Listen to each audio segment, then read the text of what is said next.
Tuhanlah namamu. Perbincangan kami kali ini tentang tanda orang meninggalkan Tuhan. Kami percaya acara ini pasti bermanfaat bagi kita sekalian, dan dari studio kami mengucapkan selamat mengikuti.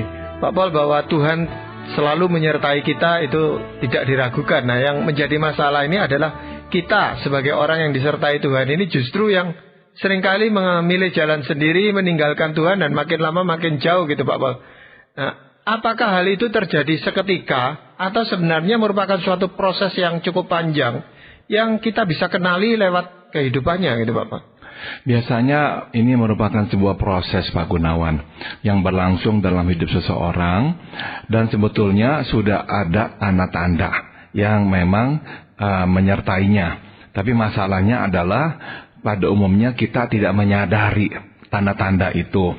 Kita masih beranggapan bahwa kita itu tetap hidup dekat dengan Tuhan, padahal sebetulnya kita sudah mulai meninggalkan Tuhan. Ya, mungkin melalui perbincangan ini kita bisa menolong orang-orang yang temannya atau bahkan pasangan hidupnya itu mulai menjauh dari Tuhan. Apakah orang lain memang bisa melihat tanda-tanda itu, Pak Pak? Saya percaya justru seringkali yang pertama melihat adalah orang lain. Kita itu sendiri akhirnya buta ya, tidak menyadari apa yang terjadi dalam diri kita. Nah, inilah yang orang-orang nantinya lihat, dan sebetulnya kalau mereka memberitahukan kita bahwa mereka melihat hal-hal ini, seyogianya lah kita mendengarkan ya tanggapan mereka. Sebab bisa jadi mereka adalah orang yang Tuhan pakai ya untuk mengingatkan kita supaya jangan terus menjauh darinya. Tapi biasanya justru sebaliknya yang terjadi, Pak Paul, ya. Waktu diingatkan reaksinya adalah marah, adalah menolak bahwa dia meninggalkan Tuhan. Dia tetap ngotot, saya tidak meninggalkan Tuhan kok gitu. Ya, karena mungkin kita itu ya tidak mau mengubah konsep atau pandangan tentang diri kita. Kita tetap mau melihat diri kita sebagai orang yang baik, sebagai orang Kristen yang taat dan saleh. Sehingga waktu orang mengatakan kamu kok berubah, kamu kok tampaknya begini begitu, menjauh dari Tuhan lah apa, kita tidak menerima hal itu, malah kita mungkin marah dan menuduh kamu kok menghakimi saya dan sebagainya. Nah, tapi sebetulnya ya justru seringkali orang lainlah yang melihat perubahan-perubahan dalam diri kita itu, maka kita perlu merendahkan diri dan menerima masukan mereka. Ya, tapi di dalam Alkitab kan secara terbuka itu ditunjukkan memang ada orang-orang tokoh-tokoh di dalam Alkitab itu yang meninggalkan Tuhan, Pak Paul, ya. Dan memang bukan hanya satu atau dua orang, Pak Gunawan. Jadi ada sejumlah tokoh-tokoh yang memang disebut oleh Alkitab orang-orang yang akhirnya meninggalkan Tuhan. Dan ada orang-orang yang akhirnya mengalami hidup yang sangat tragis karena telah meninggalkan Tuhan. Nah, itu sebabnya saya kira ya Alkitab memberi kepada kita contoh-contoh itu supaya kita bisa belajar darinya. Ya, melalui perbincangan ini, Pak Paul, tokoh siapa yang ingin Pak Paul angkat gitu? Ada dua, Pak Gunawan, yang ingin saya angkat, yaitu Simson dan Raja Saul. Nah, keduanya kita tahu adalah orang-orang yang dipakai Tuhan atau pernah dipakai Tuhan, tapi kita juga tahu bahwa dalam satu momen hidup mereka akhirnya mereka meninggalkan Tuhan. Tapi sebenarnya ada cukup banyak orang juga ya, Pak Paul, ya, yang ada yang memang terus meninggalkan Tuhan sampai matinya, tetapi ada juga yang sebelum dia meninggal sempat berbalik, bertobat kembali kepada Tuhan, Pak Paul. Ada, Pak Gunawan. Jadi di Alkitab misalkan di Perjanjian Baru kita tahu ya, Yudas meninggalkan Tuhan dan terus meninggalkan Tuhan. Ada juga seperti Petrus yang pernah dalam satu titik meninggalkan Tuhan, menyangkal Tuhan, tapi kemudian kembali kepada Tuhan.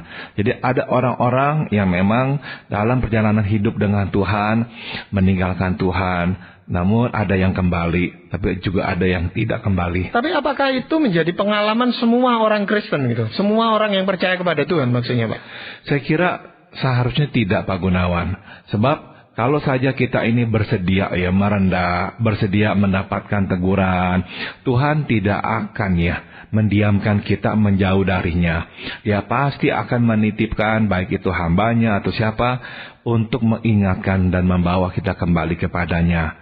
Cuma nanti tergantunglah kepada kita apakah kita bersedia mendengarkan atau tidak. Ya, nah Saya yakin tentu ada beberapa tanda-tanda yang bisa cukup jelas kita lihat atau orang lain melihat.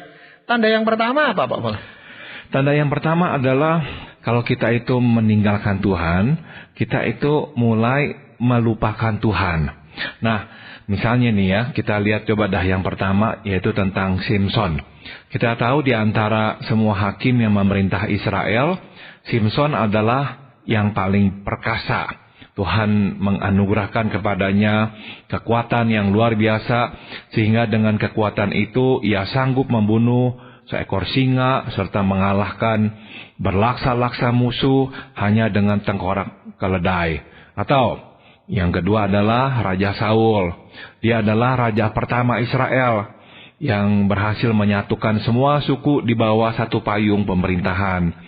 Ia pun memimpin Israel melawan kekuasaan bangsa Filistin, dan akibat kemenangannya Israel berdiri menjadi sebuah kerajaan yang diperhitungkan bangsa-bangsa di sekitarnya. Nah, dari sini kita lihat bahwa ini adalah dua orang yang dipakai Tuhan. Ya, dalam masanya sendiri-sendiri Tuhan memakai mereka. Simson dipakai Tuhan melepaskan Israel juga dari serangan dan penjajahan bangsa Filistin. Nah, kebetulan Saul juga harus memerangi bangsa Filistin yang terus menyerang Israel. Nah, di bawah Saul lah Israel menjadi sebuah kerajaan. Jadi dengan kata lain itu adalah sebuah sumbangsi besar ke dalam sebuah bangsa Israel. Jadi dua-dua orang yang Tuhan pakai. Namun, akhirnya kita tahu mereka melupakan Tuhan. Ya, misalnya kita lihat di sini baik Simson maupun Saul pada awalnya menyadari bahwa kekuatan dan kemenangan ini berasal dari Tuhan, bukan dari diri mereka sendiri. Namun sayangnya akhirnya mereka melupakan Tuhan. Nah, salah satu tanda bahwa mereka melupakan Tuhan adalah mereka tidak lagi mencari Tuhan dan kehendaknya sebelum melakukan suatu hal. Semua dipikirkan dan diputuskan sendiri, dan Tuhan ditinggalkan di belakang. Ya, jadi justru orang yang melupakan Tuhan itu pada awalnya adalah orang yang sungguh dekat dan cukup akrab dengan Tuhan, Pak Paul. Kalau awalnya tidak ada hubungan yang baik, ya kita tidak bisa mengatakan orang itu melupakan Tuhan. Dan ini merupakan suatu tindakan yang disengajakan oleh mereka sebenarnya. Jadi kita melihat Pak Gunawan, Simson itu sebelum lahir pun ya, kelahirannya sudah diberitahukan oleh malaikat Tuhan kepada orang tuanya. Saul itu diutus ya, Samuel itu kepadanya diurapi oleh Tuhan. Jadi jelas-jelas mereka itu orang yang Tuhan pilih, Tuhan tetapkan, Tuhan urapi, Tuhan pakai. Jadi benar-benar akrab dan dipakai Tuhan. Namun sayangnya mereka dalam perjalanan itu mulai melupakan Tuhan.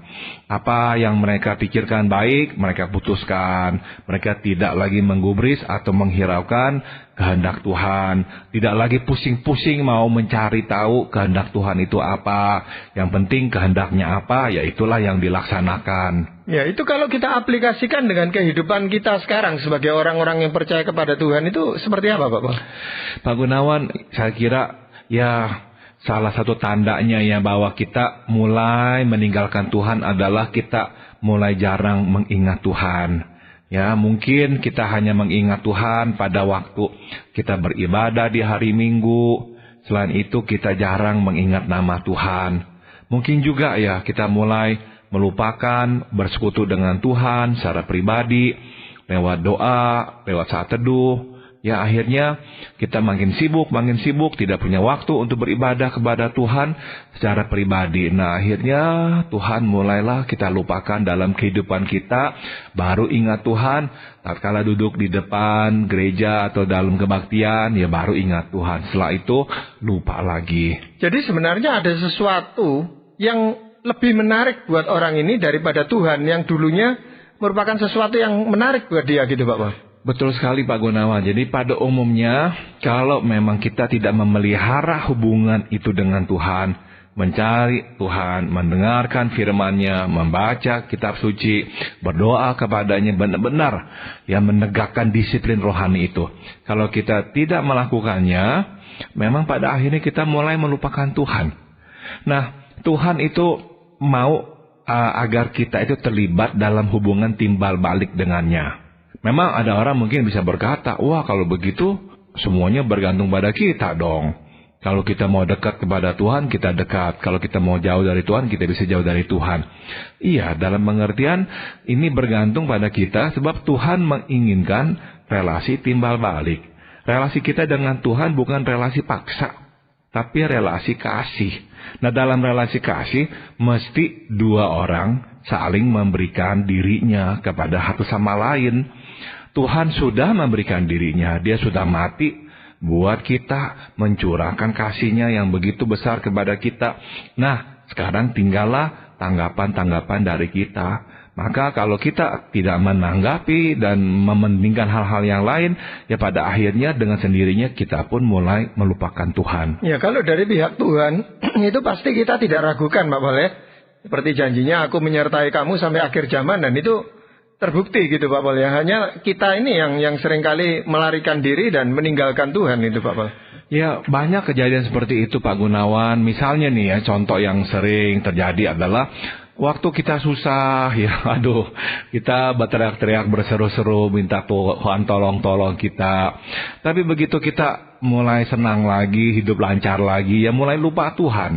Waktu hidup itu membosankan, tidak ada kegiatan yang menarik, ya kita membenamkan diri dalam kegiatan gerejawi, melayani Tuhan. Begitu pekerjaan kita mulai membaik, tugas-tugas kita di luar makin banyak menumpuk, hal-hal seperti pelayanan di gereja dan yang lainnya tidak lagi menarik, tidak lagi kita prioritaskan. Akhirnya perlahan-lahan kita mulai akhirnya melupakan Tuhan. Ya, kita misalnya dalam pengambilan keputusan, udah nggak ambil keputusan sebelumnya berdoa dulu. Oh ya tidak, ambil keputusan langsung. Nah, nanti misalnya macet, ada masalah, oh baru ingat Tuhan lagi. Nah, hidup seperti ini nih, hidup yang berpotensi tinggi akhirnya melupakan Tuhan. Nah, Pak Paul, untuk mengingatkan mereka yang mulai melupakan Tuhan, apakah ada ayat firman Tuhan yang disediakan oleh Tuhan gitu Pak? Mazmur 119 ayat 2 berkata, berbahagialah orang-orang yang memegang peringatan-peringatannya, yang mencari Dia dengan segenap hati. Jadi Tuhan tidak pernah berkata, ya, kalau memegang peringatan Tuhan, mencari Tuhan dengan segenap hati, pastilah batin kita itu sengsara. Tidak, justru batin kita akan berbahagia. Sebab kenapa? Ya memang itulah kuncinya. Tuhan menginginkan kita hidup dalam peringatannya, mencari Dia dengan segenap hati, baru kita nanti hidup dipimpin oleh-Nya dan menemukan kebahagiaan secara batinnya. Nah, wujud mencari Tuhan di dalam kehidupan sehari-hari itu seperti apa Pak? Nomor satu, memang kita memberikan waktu untuk Tuhan, Pak Gunawan. Kita nggak bisa berkata, oh saya memberikan kok untuk Tuhan, mengutamakan Tuhan kok. Tapi doa pun tidak, membaca firman pun tidak, menenangkan diri di hadapannya juga tidak. Kedua, tindakan konkretnya adalah dalam segala pengambilan keputusan, sebelum bertindak, berdoa terlebih dahulu. Mencari Tuhan, minta berikan petunjuk kepada kita yang jelas. Terus berdoa meminta kehendak-Nya. Dan memberi jangka waktu tertentu supaya Tuhan nanti bisa memberikan jawabannya kepada kita. Dan yang ketiga adalah wujud nyata mencari Tuhan. Kita benar-benar menjauhkan diri dari yang jahat, dari yang berdosa. Karena kita takut kepadanya. Ya memang itu diperlukan suatu usaha yang sungguh-sungguh Pak Boleh. Seperti orang mencari sesuatu yang sangat berharga itu. Nah, makin berharga sesuatu itu bagi kita, tentu kita mencarinya dengan upaya yang jauh lebih serius gitu Pak Wal. Betul, ini poin yang bagus sekali Pak Gunawan. Sebab kadang ya kita mendapatkan atau memperoleh konsep bahwa ya Tuhan terserahlah, kalau Tuhan memang mau saya dekat dengan Engkau, ya Tuhanlah yang mesti membuat saya dekat kepadamu. Enggak, sekali lagi ini relasi kasih, dan relasi kasih relasi timbal balik, bukan relasi paksa. Jadi kita mesti mengeluarkan usaha. Makin besar usaha yang kita keluarkan mencari Dia, makin ya kita menunjukkan kepada Tuhan, kita sungguh-sungguh memperhatikan Dia. Ya, selain tanda ini Pak Paul, tanda mulai melupakan Tuhan, apakah ada tanda lain orang yang meninggalkan Tuhan itu? Yang kedua adalah kita mulai membesarkan diri Pak Gunawan. Ini ya contoh dari Saul misalnya begini nih ya. Saul itu awalnya Pak Gunawan, dia bukan orang yang percaya diri. Ya, istilah sekarangnya pede. Sebaliknya ya, Saul itu penuh keraguan, sangat bergantung pada Samuel. Lagi mau diurapi, dia malah lari ketakutan. Dia itu benar-benar penuh dengan keraguan. Nah, coba kita lihat Simson. Di awal pelayanannya, Simson juga menempatkan diri sebagai hamba Allah, menyadari keterbatasannya. Namun, sayangnya, tatkala keduanya menjadi tersohor, mereka berubah dan mengandalkan diri sendiri. Nah, itu yang terjadi akhirnya. Saul memperoleh kemenangan-kemenangan ya. Karena bangsa Filistin bisa dipukul, kalah dan sebagainya. Simson juga mengalami kemenangan-kemenangan. Nah, mereka makin tersohor. Mereka akhirnya mulai membesarkan diri. Contohnya, Saul. Dia berusaha mempertahankan taktanya. Kendati Tuhan sudah tidak lagi menghendakinya. Bahkan ia ingin memastikan bahwa putranya lah yang akan naik menggantikannya. Nah, dia terus membesarkan diri, membanggakan apa yang telah diperbuatnya bagi Israel. Sebelum dia memerintahkan Doeg, seorang Edom itu membunuh para imam-imam Tuhan. Nah, dia itu banggakan dirinya. Siapa yang telah berbuat ini berjasa buat saudara, buat kamu semuanya. Saya. Nah, seperti itu. Simson juga sama. Dia begitu yakin bahwa kekuatannya tetap akan bersamanya. Walaupun ia membocorkan rahasia kekuatannya kepada Delila. Dia tidak takut bahwa kekuatannya akan hilang bila rambut panjangnya digunting. Sebab kenapa? Dia terlalu percaya diri. Nah, kita lihat kesamaannya. Dua-dua mulailah mempercayakan diri sebegitu besarnya. Ya, padahal keberhasilan yang mereka raih, yang mereka dapatkan, ini kan semua berasal dari Tuhan juga, Pak Paul ya. Nah, kalau Tuhan mau tahu dengan memberikan keberhasilan ini membuat mereka jadi sombong dan menjauhkan diri dari Tuhan. Nah, kenapa hal itu terjadi, Pak Paul? Tuhan tetap memberikan yang baik kepada kita, Pak Gunawan, sebab Tuhan nomor satu ya, penuh dengan kasih. Dia ingin agar kita bisa menikmati hal-hal yang baik dalam hidup kita, berkat-berkat yang melimpah, ya. Nah, karena kebaikannya itu dia memberikan semua yang baik itu. Dan yang kedua, kita juga tahu bahwa Tuhan memberikan kekuatan yang besar kepada Simson karena Tuhan ingin memakainya. Ya, sebagai seorang hakim yang bisa memimpin bangsanya mengalahkan bangsa Filistin. Tuhan juga memberikan keberanian, kekuatan kepada Saul supaya ya Tuhan bisa memakainya. Tapi ya seringkali akhirnya kepercayaan itu, anugerah itu dianggap sebagai sesuatu yang semestinya memang milik saya. Mereka lupa bahwa ini sebetulnya adalah karunia Tuhan belaka. Ya, jadi sebenarnya kan kita itu sebagai manusia serba salah gitu Pak Paul ya. Waktu kita menderita atau mengalami kegagalan-kegagalan ya, kita minta Tuhan itu menolong kita itu. Tetapi dengan keberhasilan itu kita mudah terjerat pada kesombongan, ketinggian hati, seolah-olah kesuksesan itu adalah hasil karya saya gitu Pak Paul. Dan Pak Gunawan, seperti tadi telah kita bahas ya, awalnya memang melupakan Tuhan. Jadi kalau Pak Gunawan perhatikan, orang yang akhirnya ya membesarkan diri, melihat keberhasilan ini karena saya. Sebelumnya dia mulai berpikir begitu, sebetulnya sesuatu telah terjadi. Dia sudah mulai melupakan Tuhan. Sebab kita tahu ya, kalau kita tidak melupakan Tuhan, makanya itu saya letakkan di depannya, penting sekali. Kalau kita tidak melupakan Tuhan, berarti kita akan mencari Tuhan, membaca firman-Nya, mendengarkan ya nasihat-nasihatnya, membuka hati untuk menerima tegurannya. Nah, kita susah akhirnya untuk menjadi seperti ya Saul dan Simson ini, membesar-besarkan diri dan akhirnya nggak lagi melihat Tuhanlah yang menjadi pemberi semua itu. Jadi ya memang kunci yang pertama itu penting sekali, jangan sampai melupakan Tuhan. Ya, padahal saat ini itu seringkali diajarkan atau beritahukan kepada orang-orang itu agar punya percaya diri yang kuat gitu Pak Paul. Nah, ini kan bisa menjerumuskan seseorang untuk melupakan Tuhan juga. Betul, kalau tidak hati-hati, kepercayaan diri yang dipupuk-pupuk seperti itu membuat kita akhirnya melupakan Tuhan. Sudah tentu ya kita ini mengerti ya bahwa ya apa yang disampaikan itu ada baiknya supaya membuat kita jangan sampai belum apa-apa sudah ragu. Sebab kalau belum apa-apa sudah ragu, ya akhirnya tidak maju-maju lah dalam hidup ini. Namun selalu harus ingat bahwa kita terbatas. Begitu banyak hal di luar kendali kita, dan semua sebetulnya berada dalam tangan Tuhan, bukan tangan kita sendiri.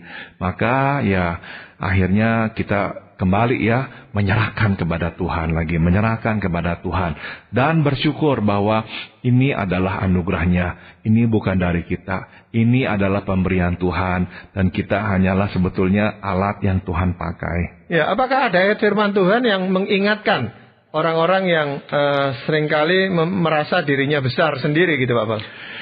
Tuhan Yesus itu nggak sering-sering memuji orang ya Pak Gunawan. Tapi salah satu yang Tuhan puji adalah Yohanes Pembaptis ya. Jadi Tuhan Yesus ya benar-benar melihat orang ini orang yang berhikmat, berintegritas, jujur, tulus dipakai Tuhan. Maka Tuhan Yesus pun memuji dia. Nah, dia ini ya, Yohanes Pembaptis pernah berkata begini, ia harus makin besar, tapi aku harus makin kecil. Artinya Yesus harus makin besar, tetapi aku harus makin kecil. Jadi justru makin berjalan, makin menikmati keberhasilan, mesti berkata, aku harus makin kecil. Tuhan harus makin besar. Tapi ini kuncinya adalah, kita hanya bisa kecil kalau Tuhan besar. Jadi kalau kita mau kecil-kecilan diri, tapi nggak membesarkan Tuhan, ya nggak bisa. Tetap diri itu nanti yang menggelembung. Maka kuncinya adalah selalu kedepankan Tuhan, besarkan Tuhan. Otomatis diri itu makin mengecil. Berarti sebenarnya makin sukses seseorang, makin berhasil atau makin seseorang itu meraih cita-citanya, dia justru harus lebih banyak bergantung kepada Tuhan supaya dia tidak terjerumus pada dosa kesombongan ini, Pak Paul. Betul sekali, Pak Gunawan. Dan saya percaya Tuhan itu akan menghadirkan ya tanda-tanda kalau dia mulai jauh ya, tak mulai membanggakan diri atau membesarkan diri. Tuhan akan kirimkan tanda-tanda supaya dia sadar. Contoh adalah Raja Daud. Ya, dia ingin melihat kemuliaannya. Jadi dia memerintahkan Yoab untuk melakukan sensus. Berapa banyak sih penduduknya, kekuatannya, tentaranya, semua dia ingin menghitung kehebatannya. Nah, dari mulut Yoab itu tuh, panglima yang sebetulnya hidupnya nggak terlalu lurus ya, membunuh orang dan sebagainya. Tapi dari mulut Yoab itu muncul tuh teguran kepada Raja Daud. Kenapa sih mesti begitu? Bukankah Tuhan sudah berkati? Ya nggak usah lah. Tapi Daud paksa. Akhirnya Tuhan tegur, Tuhan kirimkan nabinya, dan berikan hukuman kepadanya. Jadi kalau memang kita itu tuh anak Tuhan yang memang bersedia bertobat, Tuhan tidak akan meninggalkan kita. Dia akan berikan kepada kita peringatan-peringatan. Kalau kita tidak hiraukan, dia akan beri kita hukuman supaya kita bertobat dan kembali kepadanya. Ya memang untuk Daud ini Tuhan menghukum atau mengingatkan dengan sangat keras gitu. Misalnya suara itu suara yang sangat keras yang disampaikan Tuhan kepada Daud supaya Daud tidak jadi sombong. Tapi apakah hal itu juga berlaku untuk Saul dan Simson itu, Pak Paul? Simson sudah mendapatkan ya dari awalnya ya sebetulnya peringatan. Misalnya dari orang tuanya sudah diberitahukan, udah jangan menikah dengan gadis Filistin itu. Tetap nggak hiraukan, jalan terus, mau lagi. Pernikahan pertama gagal, kedua juga sama Delila, tetap lagi nggak hiraukan. Saul berkali-kali menerima teguran dari Hakim Samuel, dihimbau lagi, diberitahukan lagi, tetap aja berbuat dosa. Dari Daud, dari putranya Yonatan, tapi memang tidak lagi mau mendengarkan. Namun ya kita bisa berkata, kalau kita dari awal mau mendengarkan, mau ditegur, mau berubah, pasti Tuhan akan berikan kepada kita peringatan. Ya, jadi sebenarnya kesempatan untuk bertobat itu diberikan oleh Tuhan kepada semua orang. Betul sekali Pak Gunawan. Jadi Tuhan selalu memberikan kesempatan kepada kita untuk bertobat. Dan dia akan memberikan peringatannya lebih dari sekali. Berulang-ulang kali Pak Gunawan. Namun tergantung kitanya lah. Mau apa tidak ya bertobat dan kembali kepadanya. Ya, Pak Paul, mungkin yang ketiga ini kita tidak akan bisa bahas sampai tuntas, Pak Paul ya. Tetapi sebenarnya apa tanda yang ketiga yang terjadi pada diri orang yang meninggalkan Tuhan itu, Pak Paul? Yang ketiga adalah mendengarkan manusia lebih daripada Tuhan. Nah, nanti kita akan bahas, Pak Gunawan, bahwa ternyata tuh kalau kita lebih mendengarkan manusia daripada Tuhan, itu adalah pertanda itu bahwa sebetulnya Tuhan tidak lagi penting, dan sebetulnya kita lebih menghargai pendapat-pendapat manusia. Nah, itu adalah sebetulnya itu tanda yang kita sudah mesti cermati. Kalau tidak, kita makin tenggelam dan makin jauh dari Tuhan. Ya, jadi walaupun orang-orang seperti Simpson dan Saul itu dipilih secara khusus oleh Tuhan, tetap punya kecenderungan untuk menomorduakan Tuhan, atau bahkan lebih rendah dari itu, Pak Paul. Jadi akan ada orang-orang tertentu dalam hidup mereka yang akhirnya tuh lebih berpengaruh, lebih mereka dengarkan, sehingga akhirnya ya mereka tidak lagi mendengarkan Tuhan. Dan nanti kita akan bahas, Pak Gunawan, biasanya orang-orang itu tuh yang kita dengarkan adalah orang-orang di mana dengan mereka kita mempunyai kebutuhan khusus, sehingga dari mereka tuh kita mendapatkan yang kita butuhkan, sehingga lebih dengarkan mereka lah, dan Tuhan kita nomor duakan. Ya, jadi ini suatu bahan yang cukup menarik, dan tentunya kami berharap bahwa para pendengar yang sudah mengikuti perbincangan kita sampai sejauh ini akan tetap mengikutinya pada kesempatan yang akan datang, Pak Paul. Ya, kita